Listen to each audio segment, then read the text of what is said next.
Bien, hermanos, vamos a buscar en nuestra Biblia al Evangelio según San Lucas, o el Evangelio de Lucas, capítulo 4.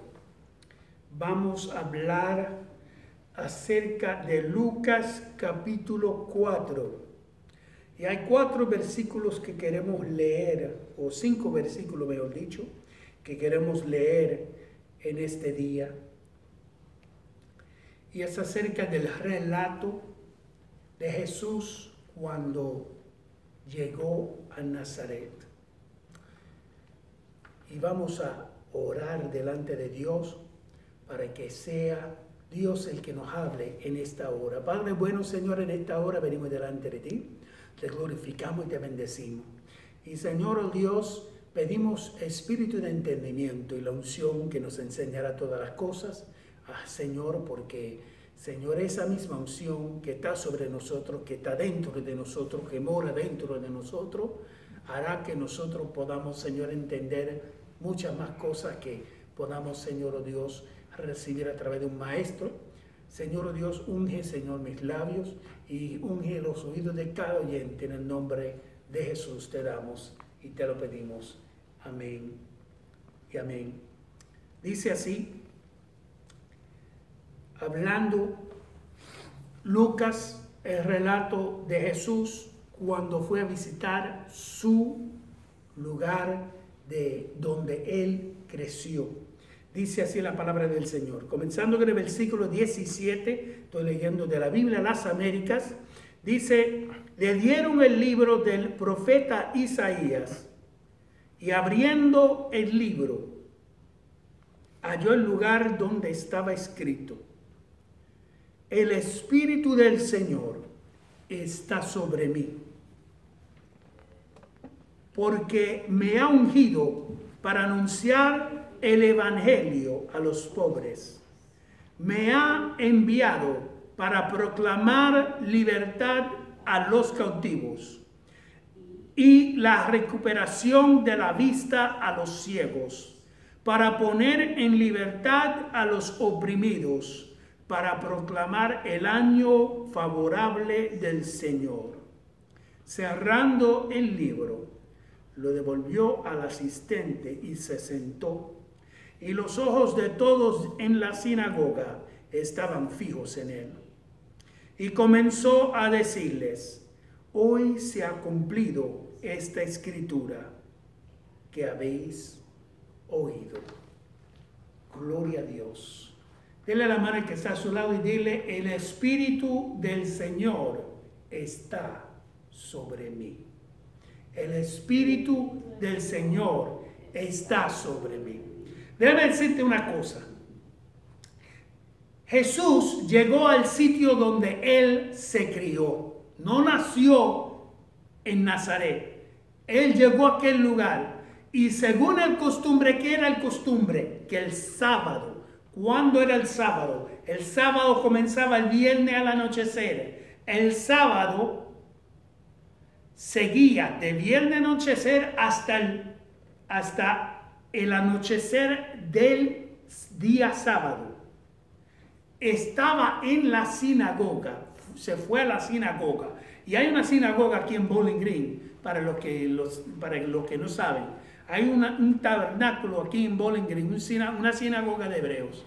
Y ellos solamente abren 2 días. Abren el viernes por la noche, que es el sábado, y abren el domingo por la mañana. Mejor dicho, el sábado por la mañana, que es el mismo sábado, según el hebreo. Es el mismo sábado, porque sabemos que el calendario hebreo que es lunar. Por lo tanto, comienza la noche. Por eso dice en Génesis que la noche y la mañana fue un día. Y la noche y la mañana, cuando Dios creaba las cosas, la noche y la mañana fue otro día. Por lo tanto, ellos tienen servicio los 2 días. Viernes por la noche, que viene siendo sábado de todos modos. Y el sábado por la mañana, que ya sabemos que es el día del sábado. Pues entonces, Jesús se fue a aquel lugar. Y sabemos el relato. Jesús se va a la sinagoga como se acostumbraba. La misma sinagoga que le vio a él entrando y saliendo con su mamá, entrando y saliendo con su papá. ¿Qué sucede? Que él se crió en aquel lugar, todos estaban acostumbrados a verlo, y él de visita se va, y como de costumbre, como hacía tiempo que él estaba fuera, y ese era el lugar donde él frecuentaba, a él se le dio un libro. Y fíjate que no hay casualidad en el Señor cuando vemos que a Jesús se le pase un pergamino. ¿Saben un pergamino? ¿Saben qué es un pergamino? En aquel entonces no tenían Biblia como esta. No tenían Biblia como esa. ¿Tenían qué? Tenían rollos donde era tela y se escribía sobre la tela, y eso se convertía en un libro, y se le dio a él el libro de Isaías. Por eso cada libro, incluyendo los salmos, cada libro en el Viejo Testamento se llama libro. El libro de Ruth, el libro de Primera de Reyes, el libro de esto, el libro de aquello, porque cada uno significaba un pergamino. Y a él se le dio un pergamino. ¿Y sabe a dónde él abrió? Él abrió a Isaías 61, 1 y 2. Y comenzó él a leer. El Espíritu del Señor está sobre mí. Repite conmigo: Señor, tengo tu espíritu sobre mí. Óigame, ¿por qué Dios ahora nos da su espíritu? Fíjese que en Joel capítulo 2 versículo 28 dice: después de aquellos tiempos, dice, derramaré de mi espíritu sobre toda carne. Óigame, Dios derramó de su espíritu. Era promesa de Dios. Y ahora viene Jesús y él leyendo, lee otra promesa. Si tú quieres saber acerca de la promesa de Dios, tú tienes que leer la palabra. Tú no puedes seguir buscando, aquí quiero que Dios me hable, abrir la Biblia y decir Jesús lloró. Tú no puedes seguir buscando la Biblia y leyendo el mismo salmo, el Salmo 21 o el Salmo 91, y leer eso, y leer eso, y leer eso, y leer eso, y creer que vas a entender que Dios tiene un plan para tu vida. Repite conmigo: el Espíritu de Dios está sobre mí. Óigame, el Espíritu del Señor está sobre nosotros.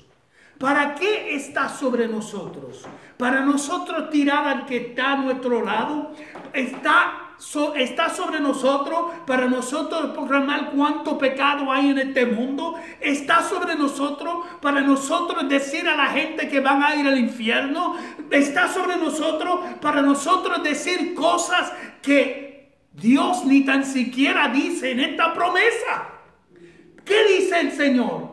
El Espíritu del Señor está sobre mí, porque me ha ungido para anunciar el Evangelio. Repite conmigo: buenas nuevas. Good news. ¿Por qué es good news? Para muchos predicadores esto no es good news. Para muchos predicadores esto no es evangelio. ¿Qué buenas noticias hay en decirle a otra persona que si tú sigues tu rumbo va a ir al infierno? ¿Qué buena noticia hay en decirle a una persona que está enfermo porque es la mano de Dios? Que lo que está sucediendo aquí en los Estados Unidos es la mano de Dios. ¿Qué buenas noticias hay en eso? No hay buena noticia ninguno. Eso me suena al vocero. ¿Sabe qué es el vocero? El vocero es en Puerto Rico. Un periódico. Y solamente tenía dos colores: negro y rojo. Y rojo casi siempre era primera plana, porque porque lo único que hablaban era el del derramamiento de sangre. Óigame, el evangelio no es ese. El Espíritu del Señor no está sobre ti para tú mandar a la gente a un lugar caliente. El Espíritu del Señor no está sobre ti para tú decirle a la gente la falta que ellos tienen. El Espíritu del Señor no está sobre ti para tú mandarle a las personas de aquí y decirle un destino que ni tan siquiera Dios ha proclamado para ellos. ¿Qué es la buena noticia? Él dice, el Espíritu del Señor está sobre mí porque me ha ungido para proclamar las buenas nuevas a los pobres. Óigame que mucha gente son pobres en este mundo. Mucha gente pobre. ¿Por qué? Porque aunque tienen dinero, el dinero no les va a ayudar. Solamente la gloria de Cristo les puede ayudar. El dinero no puede comprarte amor. El dinero no puede comprarte felicidad. El dinero no puede comprarte muchas cosas. ¿Sabe qué? El dinero hace falta. Y no voy a decir que el dinero es malo. No voy a decir que los ricos son malos. Voy a decir, ¿sabe qué? Que lo que el dinero no puede comprar, Dios te lo regala. Lo que el dinero no puede comprar, Dios te lo regala. El Espíritu del Señor está sobre mí. Repite conmigo, el Espíritu del Señor está sobre mí. ¿Para qué? Porque me ha ungido para proclamar las buenas nuevas a los pobres. ¿Qué más? Dice, me ha enviado para proclamar libertad a los cautivos. Óigame, libertad es lo que necesita la gente escuchar. ¿Por qué? Porque la gente hoy día vive como si estuvieran enjaulados. Viven ¿cómo vive la gente hoy día? Enjaulados en su ignorancia. Creen que una reja sobre la ventana los va a cuidar mejor. Se van a sentir mejor si hay una reja sobre su casa. Si hay una reja sobre su entrada. Si está la casa enrejada y encerrada, van a sentirse más protegidos. Llega el momento que nada de eso los va a sentir bien, porque de todo modo van a perder la noche pensando en los problemas, pensando en las situaciones difíciles, pensando en cómo van a poder salir adelante. ¿Por qué? Porque la reja sirve solamente ¿para qué? Para encerrar a uno, no para mantener a la gente afuera. Uno se encierra en su ignorancia, uno se encierra en su mente, uno se encierra en su conocimiento, uno se encierra en su pretexto, uno se encierra en aquella cosa, en su religiosidad, se encierra la persona y no se da de cuenta que está enjaulado, que está enrejado, está encarcelado. He's in a cage. Estamos en una jaula. Y vivimos nuestra vida del trabajo a la casa, de la casa al trabajo. Estamos en una jaula. Yo tenía un perico cuando era pequeño. Es más, cuando era casado también tenía 2 ratoncitos. ¿De quién fue la idea de comprar 2 ratoncitos? No sé. Pero, ¿de qué vale que estén enjaulados? Hay personas que yo conozco que compran un perrito y lo tienen, ¿dónde? Enjaulado. ¿Y duermen dónde? Enjaulado. Es más, hoy, cuando estábamos haciendo algo en la casa, pusimos un divisor para que mantuviéramos los perros que tenemos nosotros en la casa, que se mantuvieran en la cocina. Y qué contentos se pusieron cuando nosotros fuimos y pasamos al otro lado. Se sintieron que libres, no castigados. Pero ¿sabe qué? Hay mucha gente que en su ignorancia están como esos perritos, enjaulados. Están enjaulados y no pueden salir. Están dentro de un cajón y no encuentran la salida. Yo he venido para hablarte de algo. El Espíritu del Señor está sobre mí porque me ha ungido para proclamar las buenas nuevas y para que me ha enviado para proclamar libertad a los cautivos. Dice la palabra, al que el Hijo del Hombre libertare será verdaderamente libre. Cuando tú llegas al conocimiento de Dios y tú entiendes lo que Dios tiene para ti, cuando tú entiendes que Dios, el propósito de Dios no es que tú estés abajo, no es que tú estés pisado, no es que tú estés sumiso, sino que tú seas cabeza, no cola, que tú estés arriba y no abajo, que tú estés sano y no enfermo, que tú estés libre y no enjalado. Cuando tú entiendas el plan de Dios, ese mismo Dios te hace libre. Hay mucha gente andando por la calle y están encarcelados, y hay mucha gente en la cárcel que están libres porque han conocido a aquel que ha dicho esta palabra: el Espíritu del Señor está sobre mí porque me ha ungido para proclamar buenas nuevas a los pobres. Me ha enviado para proclamar libertad a los cautivos. Fíjese que dice también, y la recuperación de la vista a los ciegos. Óigame, por eso siempre me gusta escuchar acerca de aquello que hizo Jesús. Aquel evento que hizo Jesús una vez. En Marcos capítulo 5 dice la palabra que había un gadareno que por causa del espíritu inmundo que estaba dentro de él, le trataban de atar con cadenas y los partía. Y pasaba la noche llorando, y allá, ¿dónde dormía él? Él dormía entre los sepulcros. Él vivía en un cementerio.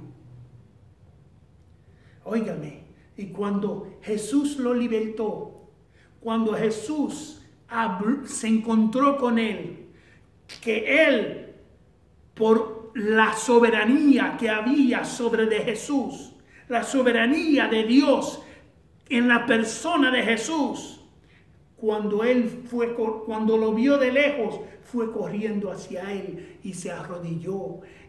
¿Y qué dice la Escritura?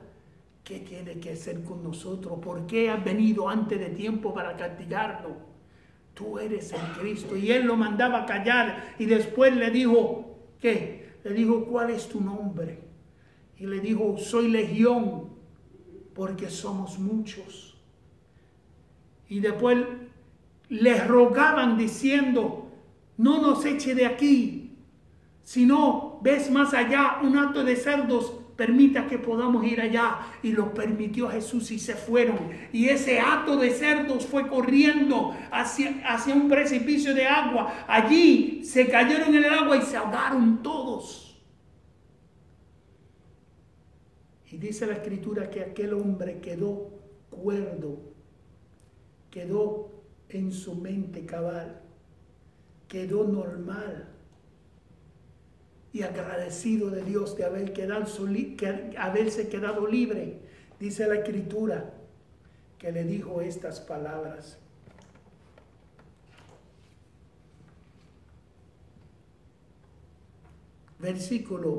Capítulo 5 de Marcos.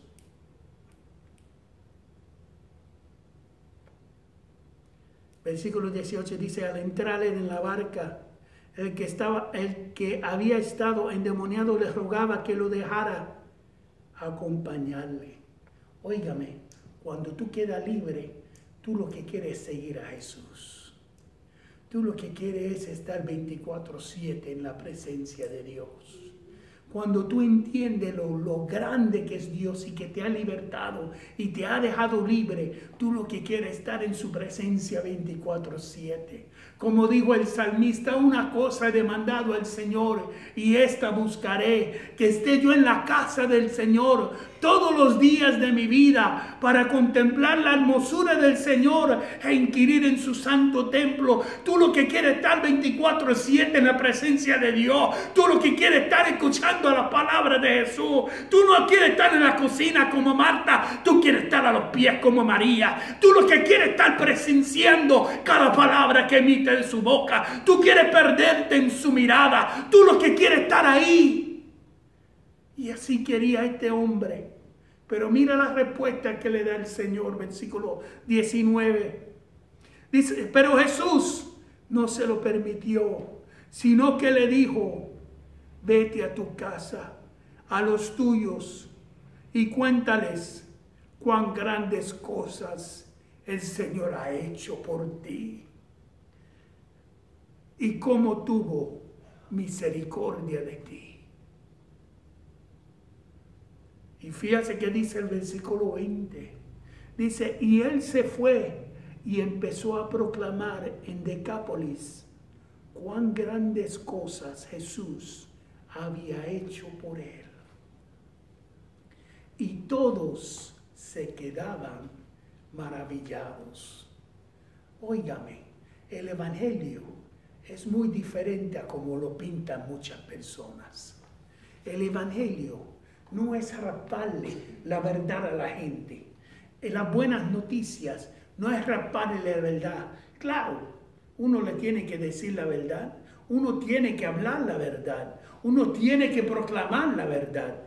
Todo eso es parte de ¿qué? Del mensaje. Pero la verdad es mucho más que decirle a la gente de la condenación en que viven. Si ya saben la cadena que le encierra, ya el alcohólico sabe que el alcoholismo que le está dando, ya la mujer que vive en libertinaje ya sabe que el libertinaje no le sacia la sed, pero tiene que proclamarle la buena noticia, tiene que hablarle la buena noticia, a decirle que hay un Jesús que perdona, que hay un Jesús que murió por ellos, que resucitó al tercer día para demostrar de que ya el pecado no reina sobre nosotros, de que ya somos libres en Él, de que podemos reinar en vida juntamente con Él si decimos al Señor, Señora, yo estoy muerto al pecado y mi vida, la vida que llevo, está escondida en Cristo y en Dios. Amén. Gloria al Señor. Este hombre quería seguir a Jesús. Le dio vida a él. Pudo ver claramente. Fíjese, el ciego que fue de nacimiento, que los discípulos dijeron una vez, ¿quién pecó, este o sus padres, para que fuera él ciego de nacimiento? Jesús le sana. Y después cuando se queda en el templo, allá en el templo a los religiosos grandes le preguntaron, ¿quién te sanó? Y él dice, yo no sé quién me sanó, pero una cosa yo sé. Yo era ciego y ahora veo. El que necesita la vista, el que necesita que se le abren los ojos para ver la verdad, que muchas personas hay en este mundo siguiendo un falso Dios, siguiendo una meta falsa, un ídolo falso. Y no estoy hablando de las personas que tienen santos. No estoy hablando de esas personas. Estoy hablando de las mujeres que se le llenan los ojos de un hombre y van tras él. Y dejan todo por seguirle a él. Están ciegos. Porque no saben que hay uno que pagó un alto precio por ello. Hay uno que le puede llenar el vacío que ese hombre o aquella mujer no puedes llenar. Hay un vacío en el corazón de muchas personas y ese vacío solamente lo llena Jesús. Solamente lo llena Jesús para devolver, para recuperar la vista a los ciegos. Y fíjese para terminar. Dice, para proclamar el año favorable del Señor. Déjame decirte una cosa. Yo me acuerdo cuando yo era más joven en el Evangelio. Y yo pensaba que el año del Señor era el año en que Dios se iba a manifestar a toda la tierra y grandes juicios se iban a caer. Eso no es el año del Señor. Ese no es el día del Señor. ¿Tú quieres saber qué es el año favorable del Señor? El año favorable del Señor es el año cuando Dios puede ejecutar en tu vida lo que Él quiere hacer. Él dijo, hablando de aquellas personas, ahí mismo en Joel capítulo 2, Él decía, y todo aquel que invoca el nombre del Señor será salvo. Ahí mismo en Joel capítulo 2. ¿Por qué? Porque el año favorable del Señor es el año cuando tú y yo despertamos del sueño, cuando tú y yo entendemos los propósitos de Él, que son eternos, y en vez de seguir nuestros propios propósitos, nos rendimos a su propósito. Cuando Dios puede hacer conmigo lo que Él quiere, es el año favorable del Señor, porque Él solo quiere hacerte bien. Incluso que Él promete en su palabra, en capítulo 8 de Romanos, Él lo dice, a los que aman a Dios, todas las cosas, todas las cosas le ayudan a bien. A los que son, ¿qué? Llamados. Oh, yo fui llamado. Repite conmigo, yo fui llamado. Oh, yo fui llamado. Oh, ¿por qué? Porque a los que son llamados conforme a su propósito. ¿Cuál es el año favorable del Señor? Cuando Dios te puede tomar del lodo cenagoso, levantarte, poner tu pie sobre peña y ponerte firme. Y que tú puedes decir, soy libre y soy salvo por la gracia del Señor. Soy libre y soy salvo por la gracia del Señor. ¿Y sabe cuándo escribió mi nombre en el libro de la vida? No el día del año favorable del Señor, sino antes de la fundación del mundo, escribió mi nombre en el libro de la vida para que jamás se fuera a borrar, porque no existe. No existe un año más favorable que ese. Oh, no existe un año más favorable que ese. Que el año en que Dios... ¿Y sabe qué? Déjame decirte una cosa. Para los que no están entendiendo eso del año del Señor, para el Señor, un día es como 1000 años y 1000 años como un día. ¿Y qué Él dice acerca de Él? Él dice, sí, si no endureciera tu corazón hoy. Sí, porque Dios es Dios de hoy. No es Dios de mañana. Tú puedes decir en tu corazón, no, mañana yo busco a Dios. Cuando yo sea más viejita, cuando yo sea más viejito, yo busco de Dios. No, no espere ese día. ¿Por qué? Porque hoy es un regalo de Dios. El día de mañana no es cierto, no es seguro. Y el día de ayer ya pasó. Ya no podemos dar marcha atrás. Si hoy en este momento tú quieres entender las buenas noticias para ti, si en este momento tú quieres entender y caminarte en lo que son las buenas noticias, sí, porque el mundo está lleno de malas noticias. Tú necesitas buena noticia. Créeme que tú y yo necesitamos buena noticia. Ya estamos hartos de malas noticias. Necesitamos que buenas noticias. There's good news for you. There's good news for you. Hay buenas noticias para ti en esta hora. ¿Qué dice el Señor después de haber leído todo eso? Enrolla el libro, se lo entrega al asistente, regresa a su asiento y todos quedaron fijados en Él. ¿Por qué? Porque Dios espera cuando tú estés fijado en Él. Cuando tú dejas de mirar a medio mundo y tú fijas tus ojos en Él. ¿Qué dice Hebreos capítulo 12? Puesto los ojos en Jesús, el autor y consumador de la fe. ¿Por qué? Porque Dios está esperando que tú te fijes los ojos en Él. Fíjate en los ojos en Él. Porque Él quiere decirte esto. Hoy se ha cumplido esta escritura. Óigame. ¿Qué dice Él? Todos quedaron fijados y Él dice hoy se ha cumplido esta escritura que habéis oído.